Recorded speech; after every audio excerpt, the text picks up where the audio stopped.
할렐루야, 그리스도를 닮아드는 예배 9월 10일 말씀 보겠습니다.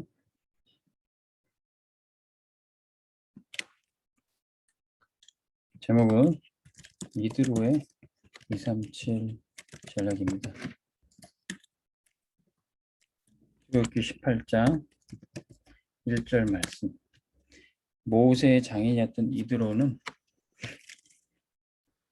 그의 인생에 출애굽과 이스라엘 백성들을 광야길로 인도하는데, 그리고 결국 세계복음만 하는데 그의 인생이 쓰임 받았습니다. 그가 237을 발견했고, 또 237에 응답받을 수 있는 전략을 갖고 있었습니다.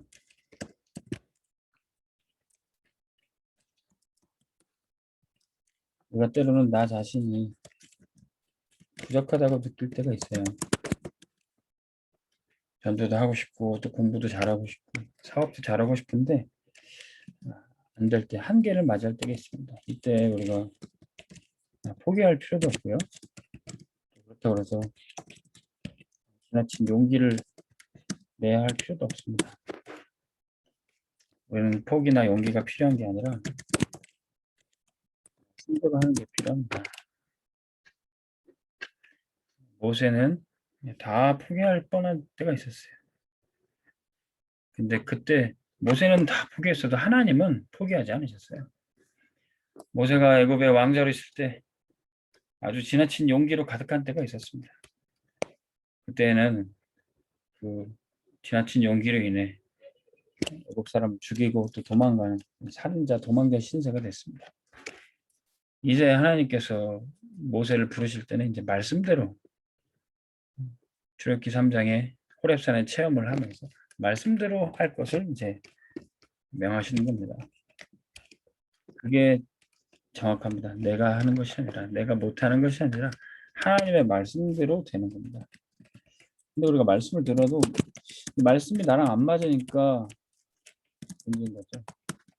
말씀이 안 맞는 이유가 뭡니까? 우리가 주일 강단 말씀을 받아도 말씀대로 안 되고 말씀을 따라가기 어려운 이유가 뭡니까? 이미 오래전부터 우리의 생각과 마음이 많이 병들어 있기 때문에 그렇습니다.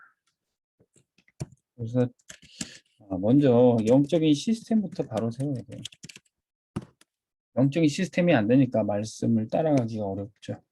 그래서 오늘의 말씀, 오늘의 기도를 회복하는, 오늘의 전도까지 3오늘이 회복돼야 됩니다. 말씀을 매일 듣는데도 때로는 나의 성격이 또 지나치게 현실에 급급한 것이 말씀 따라가는 것이 안 되고, 또 안 맞는, 말씀과 안 맞는, 내 삶에 안 맞는 경우가 생깁니다. 그래서 중요한 거는 응답을 받기 이전에 말씀을 따라가는 각인뿌리 체질을 만들어내야 됩니다. 사실은 모세가 애굽에서 왕궁에서 공부도 하고 능력도 키웠지만 이 각인뿌리 체질이 안 됐기 때문에, 용기도 있었고 능력도 있었지만 말씀을 따라가는 체질이 안 됐기 때문에 안 됩니다. 이제 모세가 다 포기했다는 그 시점에 이제는 하나님이 말씀을 따라가도록 명하신 겁니다. 이것이 응답받는 그릇이다. 우리가 평상시에 응답받는 그릇을 준비하면 비상시 문제 생길 때 응답받을 수 있습니다. 군인들이 평상시에 훈련을 받아가면 비상사태 때 그 훈련 받았던 것이 나오게 되는 것이죠. 우리가 지금 어떤 훈련을 해야 됩니까? 우리 이드로는 어떤 준비를 했길래 이렇게 237에 쓰임을 받을 수 있었어요? 이드로는 언약적 사역을 하는 사람이었습니다. 출애굽기 18장 1절에 이미 그는 미디안의 제사장이었어요. 미디안 족속들은 아브라함 후처 구드라의 후손이어서 하나님을 아는 믿음이 어렴풋하게 있었습니다. 그러나 정확한 언약은 없었지만 이 모세의 장인의 됨으로 인해서 정확한 언약을 확인하고 거기에 쓰임을 받았던 겁니다. 출애굽기 3장 1절에서 10절에 40년간 이 모세의 보호자 역할을 했던 거죠. 살인자 도망주로 쫓겨왔던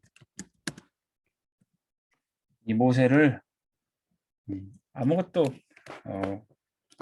조건도 생각하지 않고 그 사위를 맞이해서 40년간 데리고 있었던 겁니다. 이 중요한 지도자를 키우는 일에 모세가 쓰임을 받았던 거죠. 이드로가 쓰임을 받았던 거죠. 그런데 결국 이제 모세가 출애굽의 역사를 할 때 거기에 동역자가 되는 겁니다. 이렇게 3장 18절에서 20절 호렙산의 그 체험 속에서 하나님께 받은 사명을 들었습니다. 그 사명을 듣고 함께 뜻을 같이 하게 됩니다. 그런데 출애굽기 4장 18절 애굽으로 복귀하겠다는 겁니다.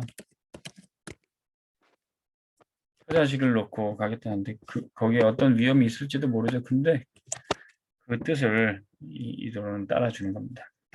흔쾌히 이 모세를 보냈던 거죠. 모세가 믿는 하나님을 그도 믿었던 겁니다. 18장 8절에서 20절, 27절.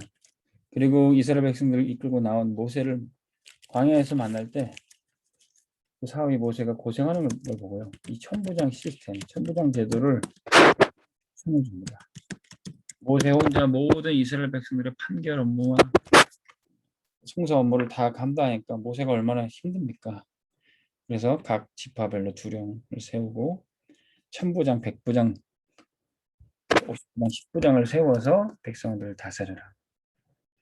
이미 미디안 제사장으로 있었던 지도자 역할을 했던 이드로가 그런 충고를 할 수 있었던 겁니다. 그는 평생 모세의 후원자였습니다. 그의 딸 시보라, 모세가 없었던 순간에도 그 딸을 돌봤고 또 그의 모세의 아들 게르손, 이드로에겐 손자죠. 엘리에셀 둘째 아들. 이들을 돌보는 이드로는 장로였던 겁니다. 모든 성도를 돌보고 모든 렘넌트의 발판 역할을 하는 것이 바로 장로 역할이죠. 이드로는 237의 전략을 여기서 찾았던 겁니다. 말씀드린 모든 중직자들도요, 하나님께서 이런 이드로와 같이 237 살릴 전략과 방법이 보여지기를 주로 축원합니다. 그러면 결론, 이유를 아는 중직자가 됩니다. 어떤 이유입니까? 왜 237을 살려야 되고 5촌 종족을 살려야 됩니까? 이거에 아는 사람이 전도와 선교에 쓰임을 받습니다. 그러기 위해서는 강대국을 살려야 되고 강대국의 현지인 제자, 현지인 사역자를 세워야 됩니다. 그래서 안류도 필요하고 RTS, 다민족을 신학교로 또 목회자를 키워야 됩니다. 그러기 위해서는 교회가, 오직 복음 가진 교회가 바르게 세워야 됩니다. 이 이유를 아는 중직자는 교회 살리고 또 신학교를 살리고 다민족을 살리는데 헌신하게 되는 것입니다. 말씀 듣는 우리 중직자와 전도자들이 이 축복 누리기를 주의 이름으로 축원합니다. 하나님 아버지, 모세가 발견한 237의 사역과 전략을 통해서 우리도 나의 237을 찾게 하여 주시옵소서. 전도자의 보호자, 동역자, 식주인 되게 도와주시고 오직 복음 전하는 교회와 다민족 세계 살릴 현지인 제자를 또 신학교를 세우는데 우리가 쓰임받게 하여 주옵소서. RTS 주일이 다가오고 있습니다. RTS 또 신학생을 키우고 RTS 다민족 제자를 키우는 중직자들이, 사역자들이 일어나게 하여 주옵소서. 예수 그리스도 이름으로 기도합니다. 아멘. 승리하시기 바랍니다.